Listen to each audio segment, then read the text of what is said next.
Hello दोस्तों, welcome to my channel SS study Adda. तो दोस्तों, आज हम लोग इस वीडियो में जनगणना 2011 से रिलेटेड जितने भी टाइप के क्वेश्चन बनते हैं वो सभी प्रश्न दोस्तों इसमें डिस्कस करेंगे।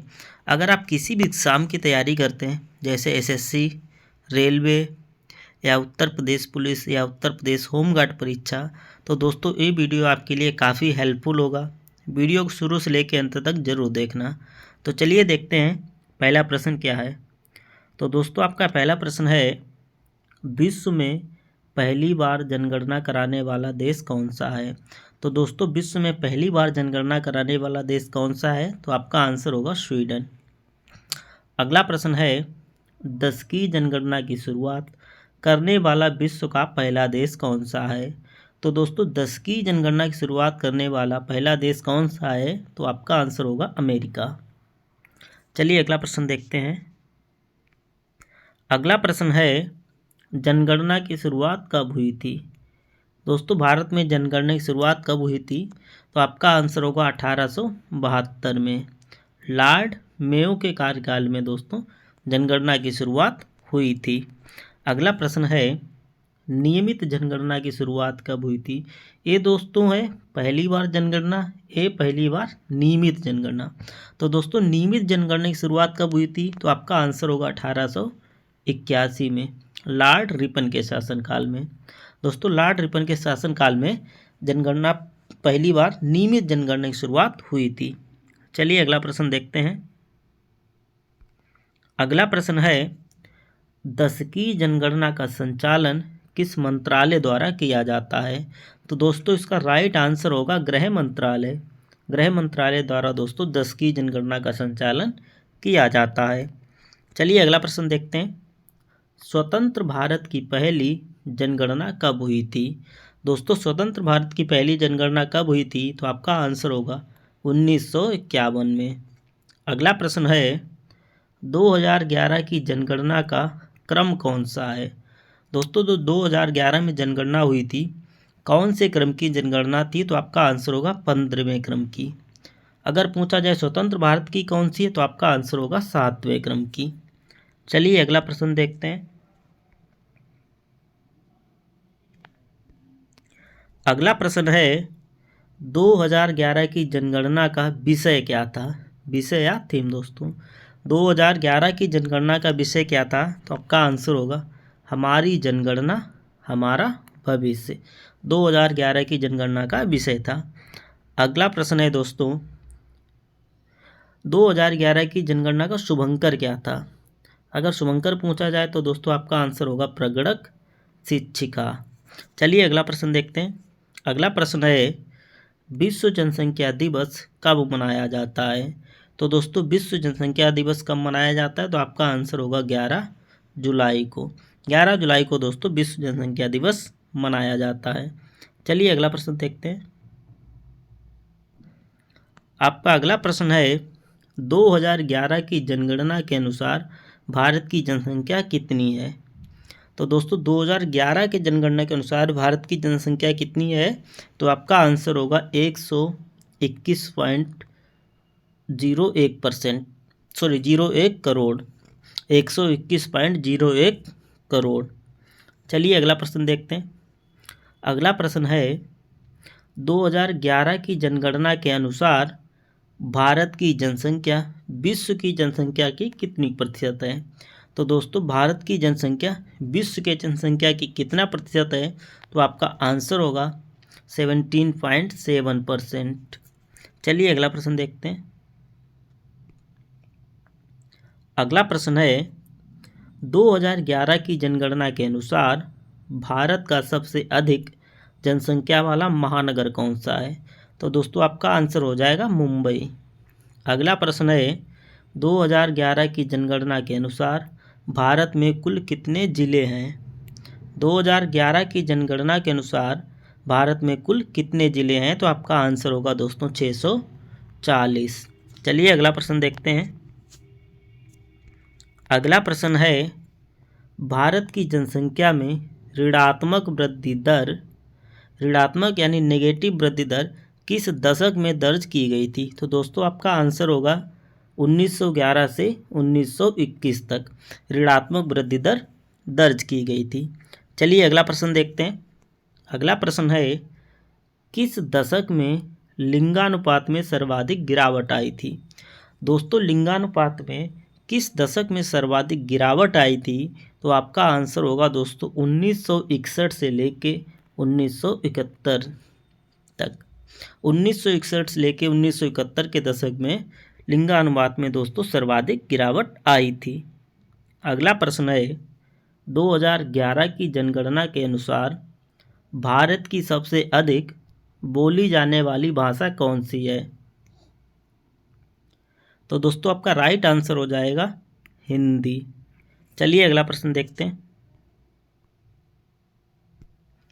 अगला प्रश्न है, सबसे अधिक बोले जाने वाली दूसरी भाषा कौन सी है? दोस्तों हिंदी के बाद सबसे अधिक बोली जाने वाली दूसरी भाषा कौन सी है? तो आपका आंसर होगा बंगाली या बांग्ला। चलिए अगला प्रश्न देखते हैं। सबसे कम प्रजनन दर वाला राज्य कौन सा है? तो दोस्तों सबसे कम प्रजनन दर वाला राज्य कौन सा है? तो आपका आंसर होगा सिक्किम। चलिए अगला प्रश्न देखते हैं। सर्वाधिक प्रजनन दर वाला राज्य कौन सा है? तो आपका आंसर होगा बिहार। सबसे कम प्रजनन दर वाला राज्य सिक्किम, सबसे अधिक प्रजनन दर वाला राज्य दोस्तों बिहार। चलिए अगला प्रश्न देखते हैं। अगला प्रश्न है दोस्तों, सर्वाधिक नगरीय जनसंख्या प्रतिशत किस राज्य में है? सर्वाधिक नगरीय जनसंख्या प्रतिशत वाला राज्य, तो आंसर होगा गोवा। चलिए अगला प्रश्न देखते हैं। अगला प्रश्न है, 2011 की जनगणना के अनुसार भारत की कुल जनसंख्या का कितना प्रतिशत एससी जनसंख्या है? तो दोस्तों 2011 की जनगणना के अनुसार भारत की कुल जनसंख्या का कितना प्रतिशत एससी जनसंख्या है? तो आपका आंसर होगा 16.6%। अगला प्रश्न है, 2011 की जनगणना के अनुसार भारत की कुल जनसंख्या का कितना प्रतिशत एसटी जनसंख्या है? तो आपका आंसर होगा 8.6 यानी 8.6%। एससी दोस्तों 16.6%, एसटी जनसंख्या 8.6%। चलिए अगला प्रश्न देखते हैं। अगला प्रश्न है, प्रथम जनगणना आयुक्त कौन थे? तो दोस्तों आपका राइट आंसर होगा WC प्लॉडेन। अगला प्रश्न है, 2011 की जनगणना आयुक्त कौन थे? दोस्तों 2011 में जनगणना हुई थी उनके जनगणना आयुक्त कौन थे? तो आपका आंसर होगा C चंद्रमौली। C चंद्रमौली दोस्तों 2011 की जनगणना के जनगणना आयुक्त थे। अगला प्रश्न है, वर्तमान जनगणना आयुक्त कौन है? तो दोस्तों आपका राइट आंसर हो जाएगा विवेक जोशी। चलिए अगला प्रश्न देखते हैं। अगला प्रश्न है, जनगणना का महाविभाजक वर्ष कितना है? तो दोस्तों आपका राइट आंसर होगा 1921 ईस्वी। अगला प्रश्न है, जनगणना का लघु विभाजक वर्ष? तो दोस्तों आपका आंसर होगा 1951। अगर महाविभाजक वर्ष 1921, अगर लघु विभाजक वर्ष पूछा जाता है तो दोस्तों आंसर होगा 1951। अगला प्रश्न है, पहली बार जाति आधारित जनगणना कब हुई थी? तो दोस्तों पहली बार जाति आधारित जनगणना 1931 ईस्वी में हुई थी। चलिए अगला प्रश्न देखते हैं। अगला प्रश्न है, 2011 की जनगणना के अनुसार पुरुष जनसंख्या कितने प्रतिशत है? तो दोस्तों 2011 की जनगणना के अनुसार पुरुष जनसंख्या कितने प्रतिशत है? तो आपका आंसर होगा 51.54%। चलिए अगला प्रश्न देखते हैं। महिला जनसंख्या कितने प्रतिशत है? यहाँ पे दोस्तों पुरुष जनसंख्या, यहाँ पे दोस्तों महिला जनसंख्या पूछा गया है। कितने प्रतिशत महिला जनसंख्या है? तो आपका आंसर होगा 48.46% महिला जनसंख्या है, 51.54 दोस्तों पुरुष जनसंख्या है। अगला प्रश्न है, शिशु जनसंख्या का प्रतिशत कितना है? तो दोस्तों शिशु जनसंख्या का प्रतिशत कितना है? तो आपका आंसर होगा 13.6%। चलिए अगला प्रश्न देखते हैं।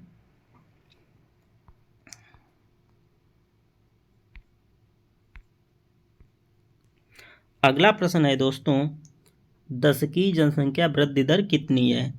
2011 की जनगणना के अनुसार 10 की जनसंख्या वृद्धि दर कितनी है? तो आपका आंसर होगा 17.7%।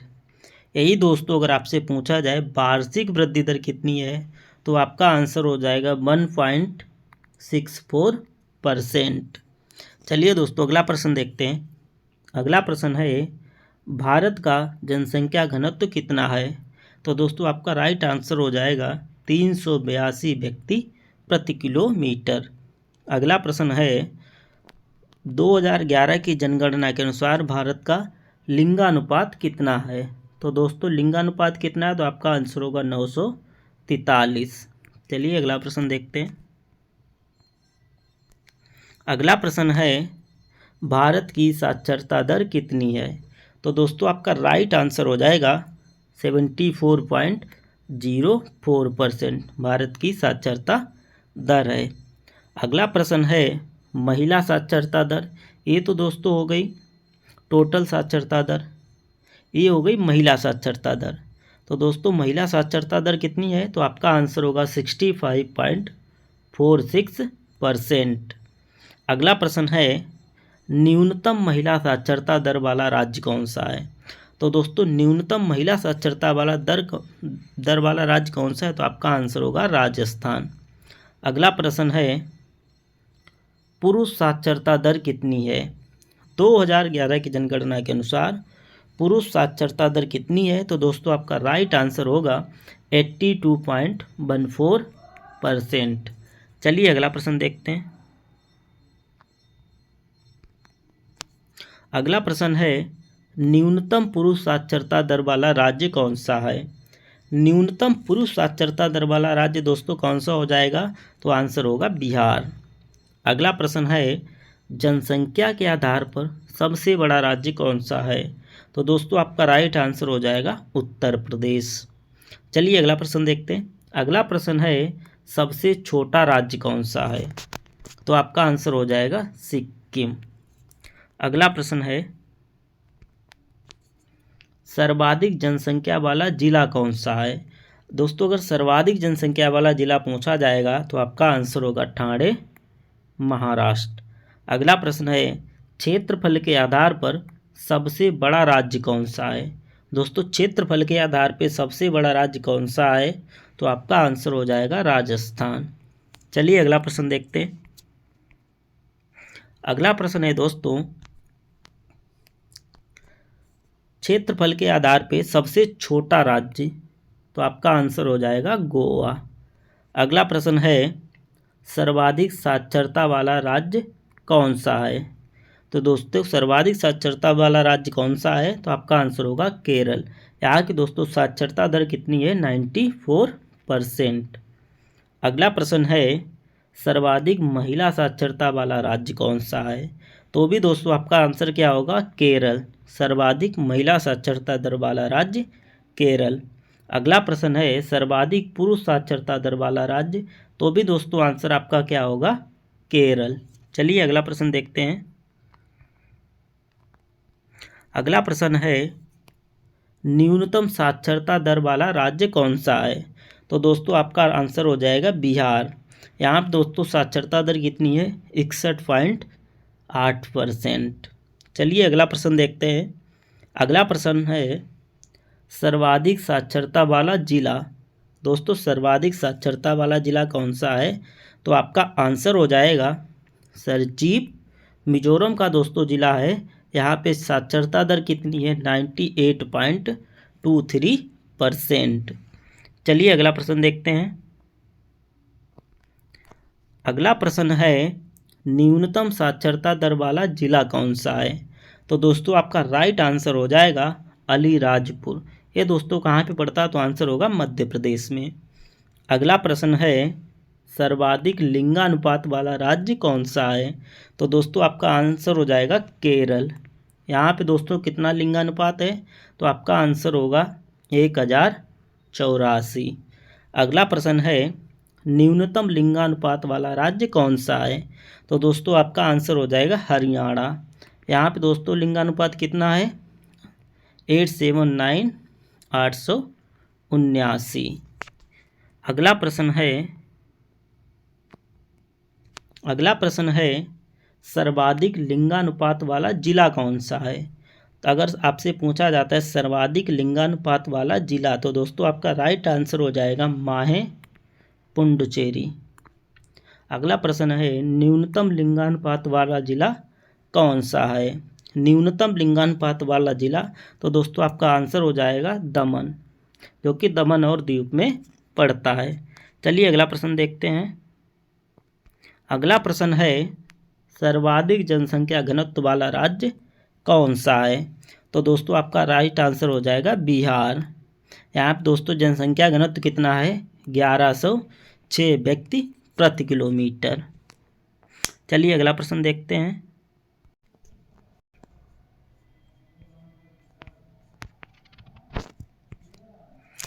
अगला प्रश्न है न्यूनतम जनसंख्या घनत्व वाला राज्य कौन सा है। तो दोस्तों न्यूनतम जनसंख्या घनत्व वाला राज्य कौन सा है, तो आपका आंसर होगा अरुणाचल प्रदेश। यहाँ पे दोस्तों जनसंख्या घनत्व कितना है, 17 व्यक्ति प्रति किलोमीटर। चलिए अगला प्रश्न देखते हैं। सर्वाधिक जनसंख्या घनत्व वाला जिला, दोस्तों सर्वाधिक जनसंख्या घनत्व वाला जिला कौन सा है, तो आपका आंसर होगा उत्तर पूर्व दिल्ली। तो यहाँ पे दोस्तों कितने 33,346 व्यक्ति प्रति किलोमीटर रहते हैं। अगला प्रश्न है न्यूनतम जनसंख्या घनत्व वाला जिला। दोस्तों न्यूनतम जनसंख्या घनत्व वाला जिला कौन सा है, तो आपका आंसर होगा दिबांग, जो कि दोस्तों अरुणाचल प्रदेश में पड़ता है। यहाँ का दोस्तों कितना है जनसंख्या घनत्व, 1 व्यक्ति प्रति किलोमीटर। 1 व्यक्ति प्रति किलोमीटर दोस्तों यहाँ का जनसंख्या घनत्व है। चलिए अगला प्रश्न देखते हैं। अगला प्रश्न है सर्वाधिक जनसंख्या घनत्व वाला केंद्र शासित प्रदेश कौन सा है। तो दोस्तों सर्वाधिक जनसंख्या घनत्व वाला केंद्र शासित प्रदेश कौन सा है, तो आपका आंसर हो जाएगा दिल्ली। यहाँ पे दोस्तों जनसंख्या घनत्व कितना है, 11,320 व्यक्ति प्रति किलोमीटर। चलिए अगला प्रश्न देखते हैं। न्यूनतम जनसंख्या घनत्व वाला केंद्र शासित प्रदेश कौन सा है। दोस्तों न्यूनतम जनसंख्या घनत्व वाला केंद्र शासित प्रदेश कौन सा है, तो आपका आंसर होगा अंडमान निकोबार। यहाँ का दोस्तों जनसंख्या घनत्व कितना है, तो 46 व्यक्ति प्रति किलोमीटर। चलिए अगला प्रश्न देखते हैं। अगला प्रश्न है सर्वाधिक साक्षरता दर वाला केंद्र शासित प्रदेश कौन सा है। दोस्तों सर्वाधिक साक्षरता दर वाला केंद्र शासित प्रदेश कौन सा है, तो आपका आंसर हो जाएगा लक्षद्वीप। यहाँ पे दोस्तों साक्षरता दर कितनी है, 91.8%। अगला प्रश्न है न्यूनतम साक्षरता दर वाला केंद्र शासित प्रदेश कौन सा है। तो दोस्तों आपका आंसर हो जाएगा दादरा एवं नगर हवेली। दोस्तों दादरा एवं नगर हवेली न्यूनतम साक्षरता दर वाला केंद्र शासित प्रदेश है। चलिए अगला प्रश्न देखते हैं। अगला प्रश्न है सर्वाधिक लिंगानुपात वाला केंद्र शासित प्रदेश कौन सा है। तो दोस्तों आपका आंसर हो जाएगा पुडुचेरी।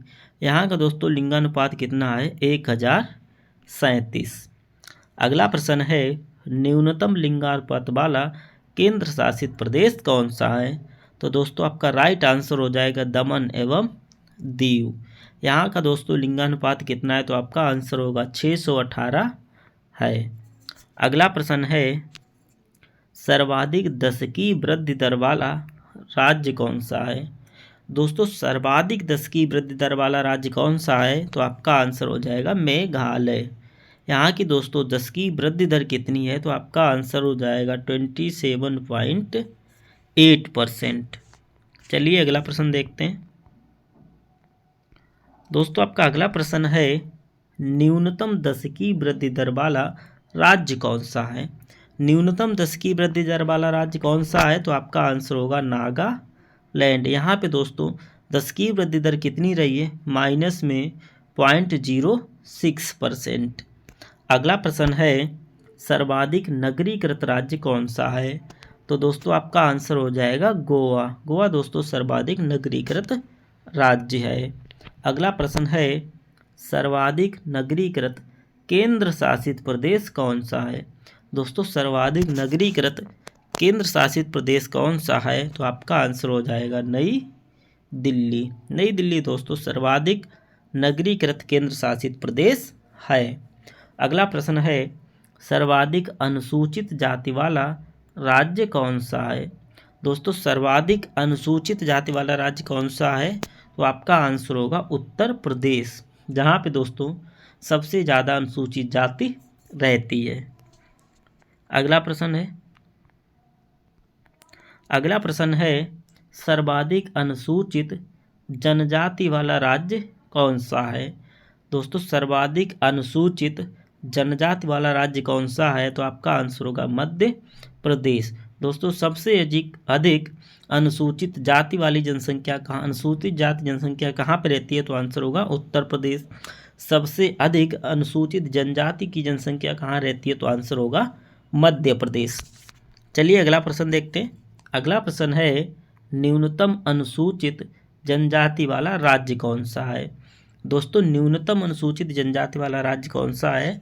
तो आपका आंसर हो जाएगा मिजोरम। तो ओके दोस्तों, यहाँ तक हमने जनगणना से रिलेटेड जितने भी टाइप के क्वेश्चन बनते सारे क्वेश्चन डिस्कस किए हैं। वीडियो देखने के लिए बहुत बहुत धन्यवाद।